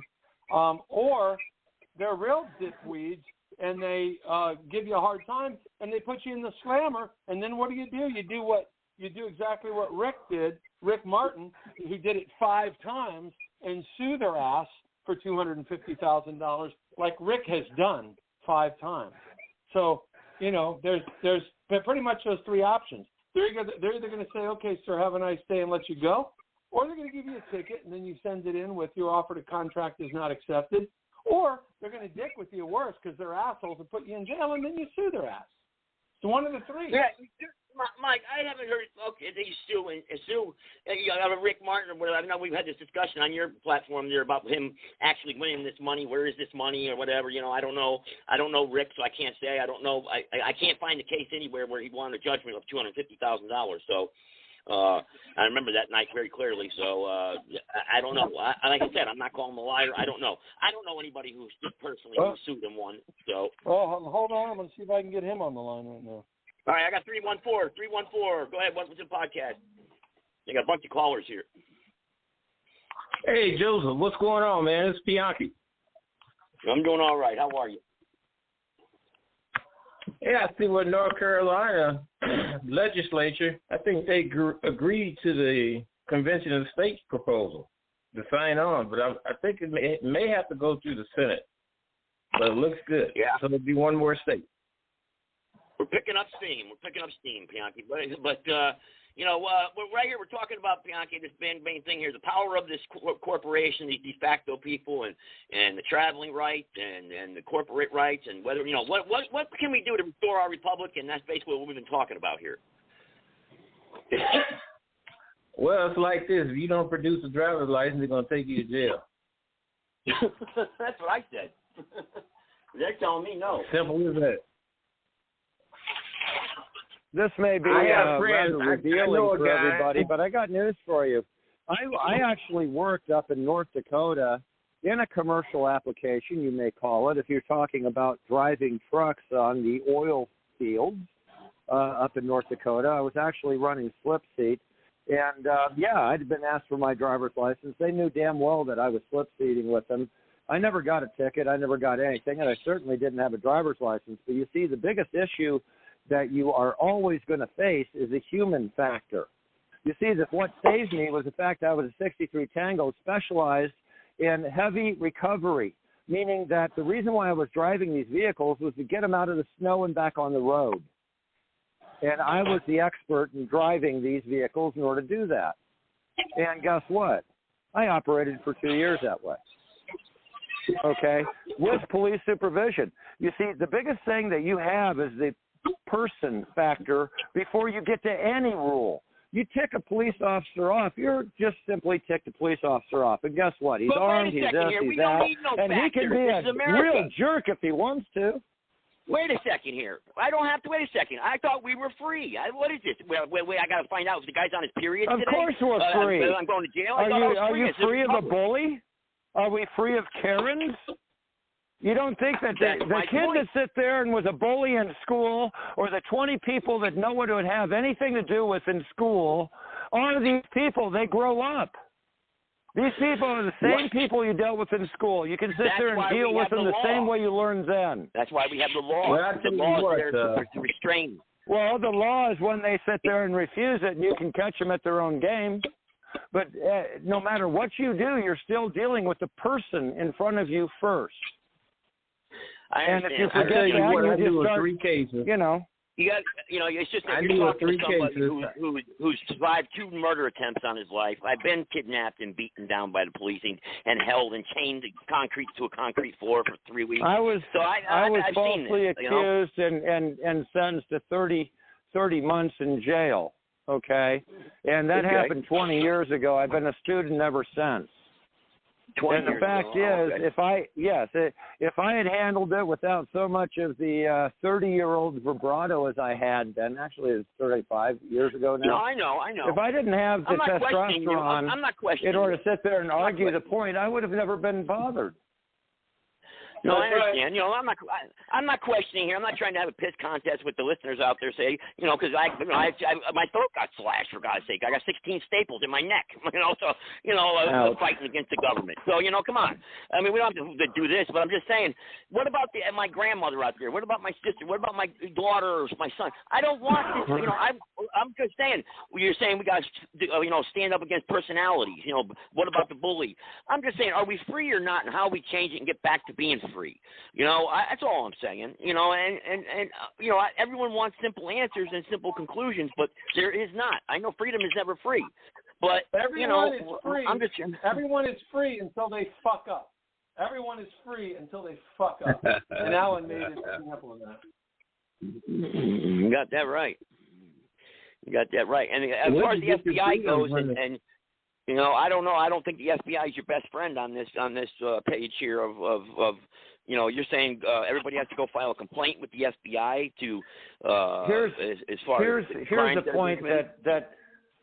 here's a point that's interesting, and it comes directly from the Masons. Now, I'm not a Mason. There might be other Masons in the audience, or for all I know, there might be a host as a Mason. It doesn't matter. The concept was real simple when they created the concept of equal rights. It came from Masonry, and it was called the circle and the square. Anytime that you were a person, you were standing in the center of your circle. That's where the phrase comes from. You're entering my space. Okay? And that circle, anytime that you have contact with someone else's circle, it is measured by the square of rules of that engagement. The only time that you ever have a rule, the only time that you ever have a law is when you're interacting with another person, not by yourself. So these interactions we agree with. Football players agree to be tackled every 3 minutes on the way home from school. Chess people sit there and agree to frustrating days where they get kicked out of the library because they talk too loud because they just lost. It comes with the territory of the culture that we live. And right now, we live in a culture that is so lackadaisical in working with our government. Government is actually a complete separatist existence. It is the pull-off civilization. It has nothing to do with us. And we've allowed that to happen because we're not actually interacting with it. When we actually start using the tools that we have been given, and we sit there and flood one of these funneling gates, that everything comes to this one desk and he's going to make sure nothing goes wrong for his side of the story, gets flooded and they can't stop it no more. That's when this shit will stop. That's the FBI. It's if you have standing. And it doesn't matter what the report is. If you are talking about your rights, the only place in order to have, and the only place that is defended is the federal government. That's it. That's the only place you have rights. The state cannot defend your rights. The county cannot defend your rights. The city cannot defend your rights. They are not allowed to. The only people that can defend your rights is the federal government. Go ahead, somebody. Well, with the federal government defending your rights, actually that's backwards. Your rights start with your state. States control the federal government. And on the sovereign citizen things, I know at least 3 cases. No, there is no such thing as a sovereign citizen, but yes, there's a thing called the federal supremacy, and in the adoption of the Constitution and the Title 18, which is a format of all the other states. The only thing the state can do is expand your rights. They cannot narrow your rights. The federal government can narrow your rights, but the state can turn around and say, wait a minute, we live in Oklahoma. We have rattlesnakes. You can only put 2 rounds in the shotgun? Hell no. Go ahead and lock them. Go ahead and get yourself a 30-round barrel clip for that thing. Why? Because we have the Oklahoma can expand your rights. Colorado can expand your rights and say, yes, you can smoke marijuana. That's where it came from. The sovereignty of the people is given to the state, which represents what that is. They can expand your rights, but they cannot narrow your rights. The only ones that have the authority to narrow your rights is the federal government, and that is by treaty. But the state cannot violate those rights either as protected under the federal government. They can't abrogate their own treaty. Interesting. So this is kind of reverse. Mike, how's the Tennessee project going with Eric and all them? I mean, I see big things happening and nothing's happening, so what's going on with that? I didn't hear you. Say that again, brother. I'm sorry. With Eric. Remember Eric with the Tennessee project? What's going on with that? He's still doing his thing, man. All right, because the way it sounded before, was that Tennessee was going to be, the republic. We had 30 counties on board, remember? Again, see, you're caught. You unfortunately got sucked into a psyop that you recognize now was a psyop, but you're still under the delusional spell of it. The republic is not something that gets restored like the states all of a sudden republic. The republic already exists.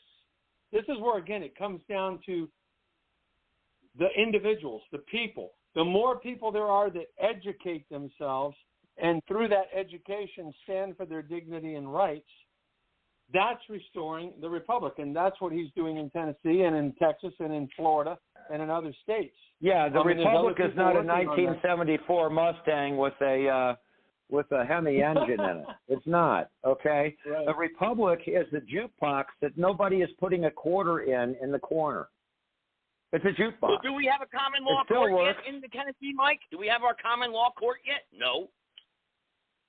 Yes, you do. They can't escape it. Once more, everyone sits there and bitches about the frill on the flag, the fringe on the flag. And they say, oh, well, that represents maritime. Yes, it does represent maritime, because if the owner of the massage parlor in town is a criminal and he happens to live in China, that court standing will be accepted in any court that flies that fringe, not the other way around. People say that now you're in maritime law. No, you're in common law, which is also the basis of maritime law, and there's a lot of other stipulations to maritime law, and that's right-of-way. You, as a person, has a right-of-way. As a citizen, you have to wait in line with the rest of them, because that's a commercial product. And we can make any rule that we wish, because we can control commercial. Whether you build a automatic machine gun is none of our business, but if you try to sell that, you can't, because now you're in business selling, and you're in commercial because you're selling a manufactured weapon. But dude, you can build your own nuclear bomb. Just let a few of the nations know that you've got a nuclear bomb, that you put it somewhere. You may have to use a demonstration. We may have to lose Chicago or something, but then you'll get the point across, and they won't bother you. I seriously doubt it, but well, the fact is, you know what the real nuclear bomb is? The real nuclear bomb is us. Because when you sit there and you say that, oh, we have to restore the public, I'm sorry, it never went anywhere. Well, we have to do this, we have to do that. I got news for you. We should have already. You want to blame somebody, we blame ourselves, because we were allowing this to happen. Why do we have so many Karens sitting there getting up in people's business for no obvious reason? It's absolute comedy, but imagine their life. And no, I'm not. It's got a big enough problem. Let me give you a quick example. The reason why we have it is because we allow it. That's my point. Go ahead. Okay.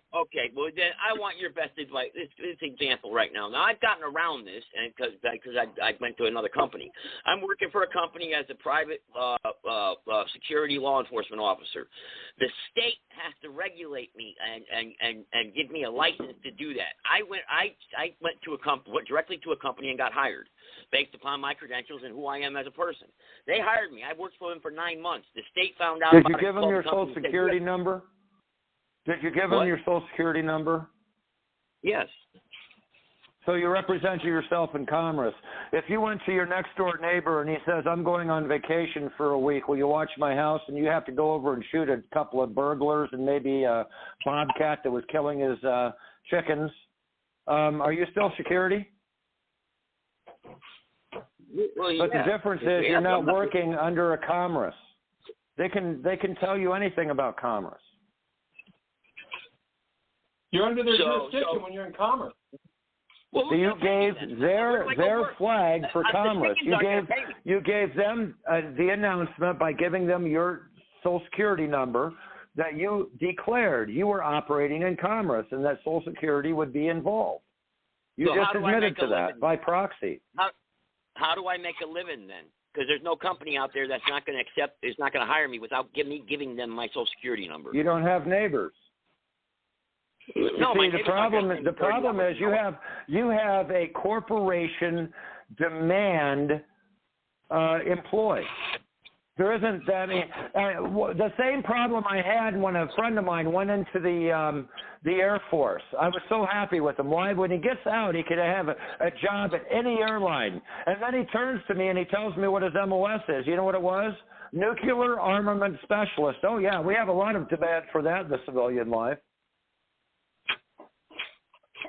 He's a highly educated computer diagnostics, you name it.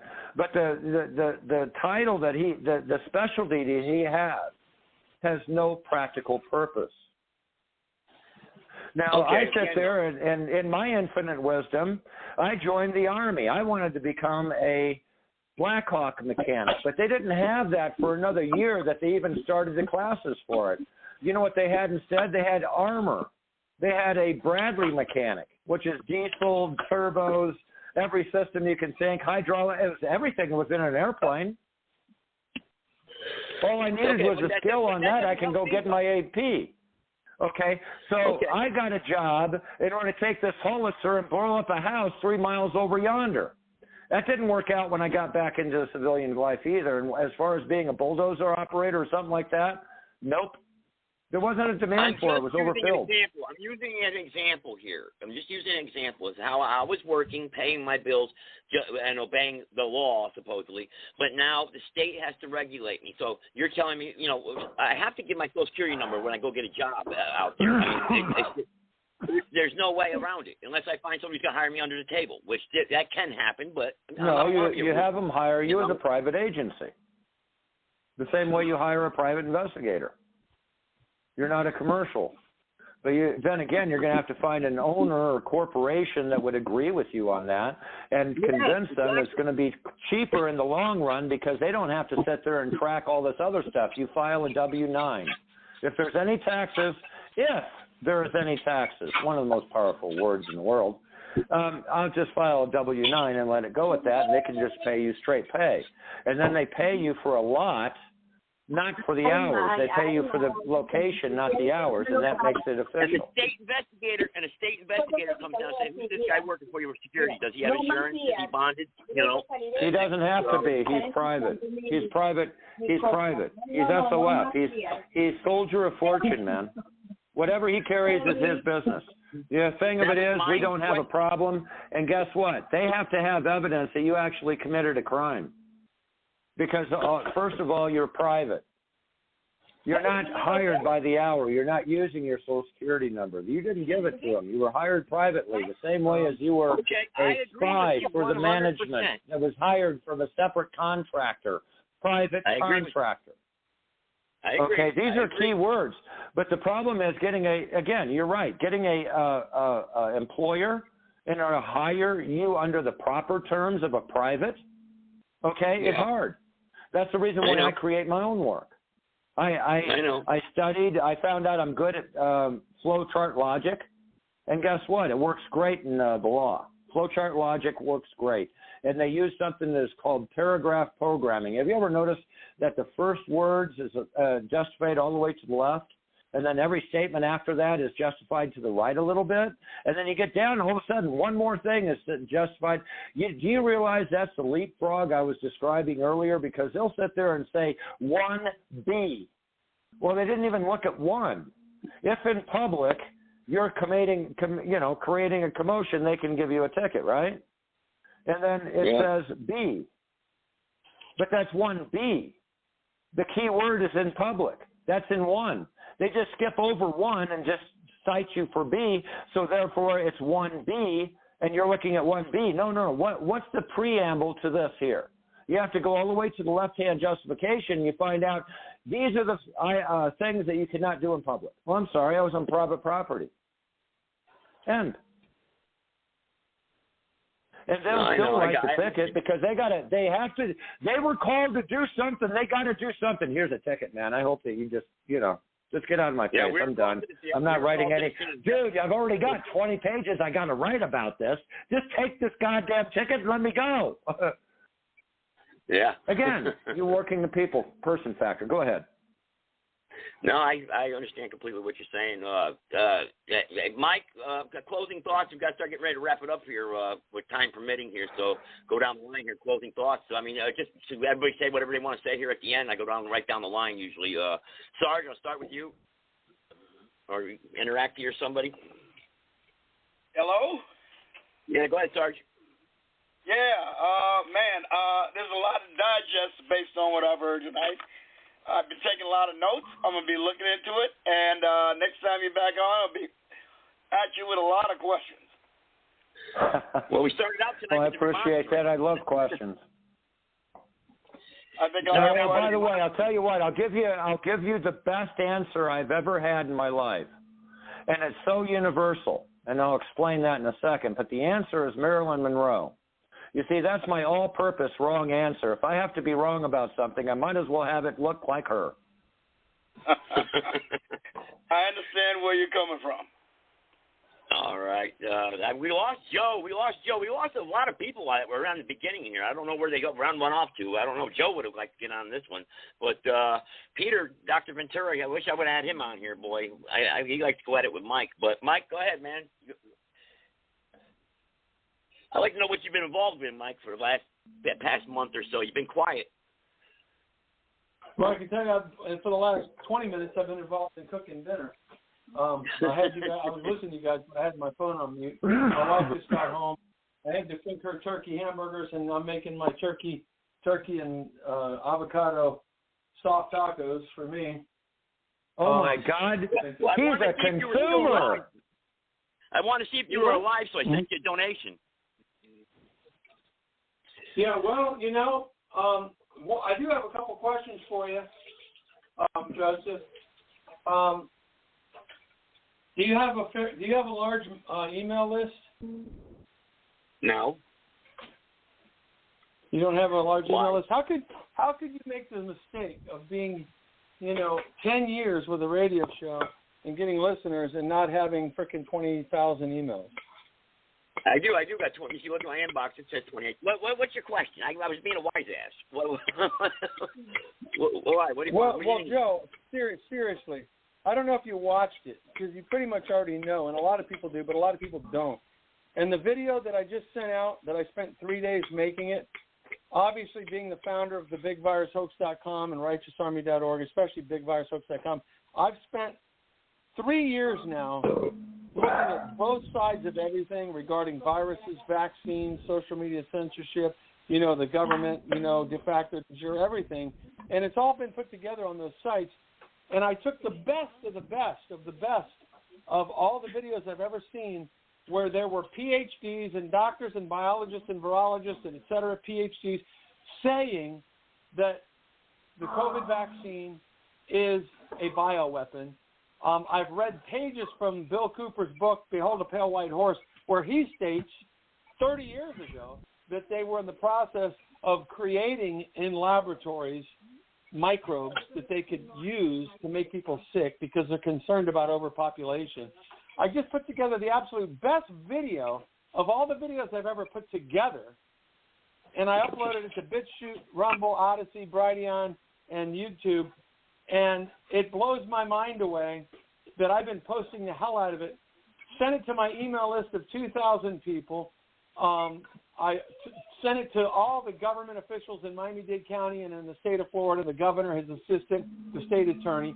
Sent it to every single sheriff in the state of Florida, putting them on notice that here's the evidence that proves that they have created bioweapons in laboratories that they're using for depopulation purposes. It's not a conspiracy theory. The video is full of the facts and the evidence that proves it. And yet, in the last 3 days since I uploaded, it only has 500 views. I know I'm the number one most shadow banned person on the internet. That's a fact. But if you do not take that video and send it out to your email address, where is it? I don't see it. I'm looking right now as you're yakking on. I don't see it. Well, I sent it out, but I'm sure it went to you. But I'll tell you right now, I'm going to send it to you specifically and ask you to send it to your email list. Martin, I will. Rick Martin told me to send it to him so he could forward it to his email list. David Straight told me to forward it to him so he could send it out to his email list. So this video, you got to take the time to watch it. There's a long version. There's a long version and a short version. The long version is 2 hours, and it includes about an hour's worth of Died Suddenly that shows all the clotting that's been going on and numerous military personnel. What did you title it, Mike? What did you title the email? It's titled Vaccines Are Being Used as Bioweapons. There's a long version. Okay. And all right, because I don't have nothing here in my email. So if you're not sending this stuff out right, Mike, that's why nobody's getting it. I'm sending it. All right, hey, must be ending I'm gonna help us right now. Mike has an account on HomeNetwork.tv. I need help with people actually checking in on Home.tv. Okay, HomeNetwork.tv, and anything that he posts, we're collecting a lot of this information there, as well as on FreedomNation.tv. And Mike is already featured in several shows that are on both of these locations. So what we're trying to do is anything like yourself, sir, if you need broadcast time, we're giving away broadcast time for established shows.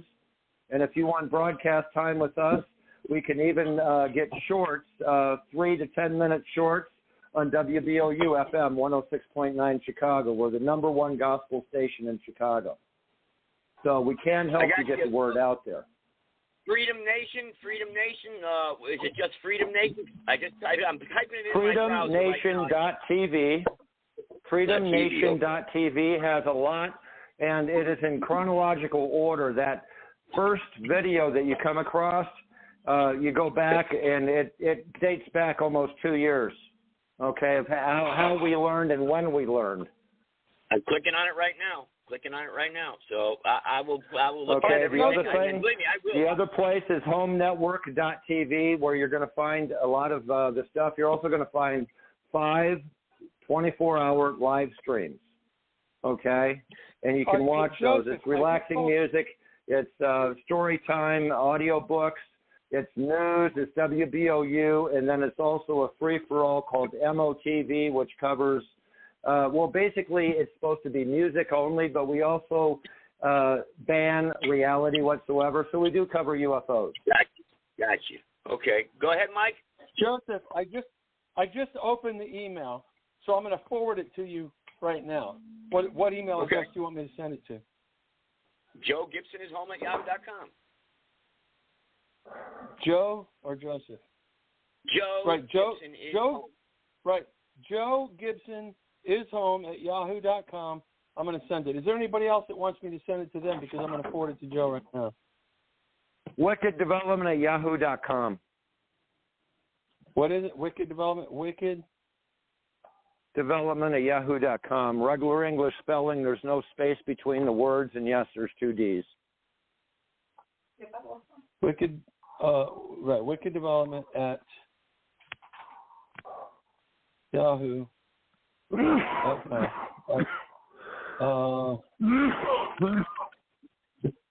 My. Wicked Development at Yahoo.com. All right, is there anybody else that wants me to send it to them? Sarge, anybody? Anybody else out there, man? Is there anybody out there? That wants me to send it to them? Well, don't worry. I'll follow you. I'll send it out, Mike. I'll send it out on my. I'm sending it to you right now. All right. Just send it to you. Let me know that you got it. Okay. Right now. Yeah. Let's do this, everybody. I've got a bunch of listeners on here. You guys want to press 1? Do it now. If not, Mr. Allen's going to wrap us up here. I got nothing yet, Mike. Nothing yet. I got it, Mike. Okay, Mike, it's here. Forward it, brother, to every single one on your email list, because, you can watch it first, but I just say forward it and then watch it, because you'll see that this is the premium. This is the ultimate web video that everybody needs to see now, because I literally pieced together all these different clips of all these doctors, and plus I included a clip where I was doing my own video about a year ago after I got sick, talking about the illness and reading out of Bill Cooper's book. So it's just, this video needs to get out there, brother. I mean, please forward it to your entire list. I got you. It'll be going on my Facebook tonight too. All right. So I promise you that. Right. I will put it up. All right, Alan, you want to take a couple minutes here, wrap it up, and then I'll. Anybody else press 1? Well, I do appreciate you having me in the show today. If there's any questions I can ever ask, or if you need somebody in order to join for a little while, I'd be happy in order to do that. I'm on Monday through Friday on homenetwork.tv, WBOU 106.9 Chicago. I'm the morning guy there, so I'm also looking for other people in order to call in sometimes to the show. We'll be adding a call-in room pretty soon. I love it, man. I love it. That's great. That's good stuff. I want to say thank you. And I will have you back on. Ask all you guys. Listen, I love the conversation. As long as I'm not, hey, if you want to call in tomorrow morning between the hours of 7 and 10, you have Mike give you a number. We can plug your show on there too. I'm alive tomorrow morning. That's what it's all about, getting the word out there and everybody working together. And Mike knows that too. So I got to get ready to wrap it up for everybody. But I want to say God bless our Republic. And yeah, good show tonight. Powerful.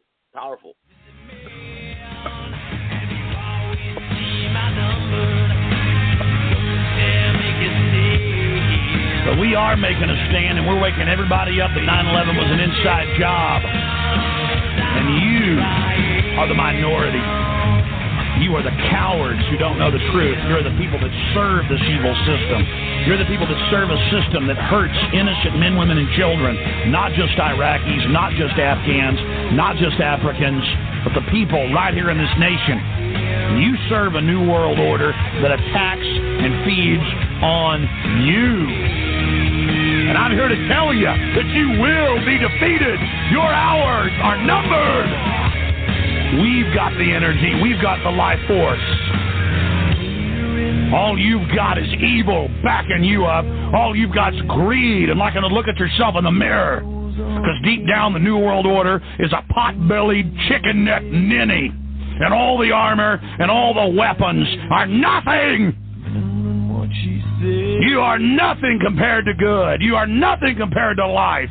And you will be defeated.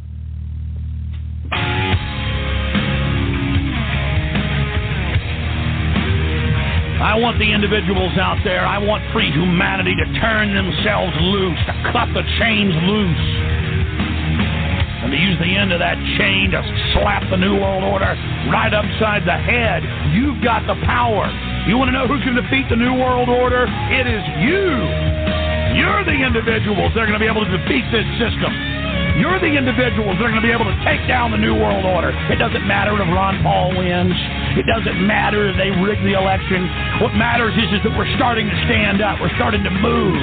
We're starting to find our legs. We're starting to build our muscles. We're starting to realize that we do have power, and we can work together, and we can take action, and that the naysayers are a pack of weak liars who have never had any successes in their life and who are upset and frustrated to see us beginning to have victories against tyranny. They don't have any respect for themselves. They don't have any vision, and they don't have any will. And they sure don't have any of the power that shines out of God's soul and energizes all life in the universe. They have wed themselves to death, and they will crumble, and they will fall, and for eternity we wed ourselves to life and to everything good and everything that flows from it.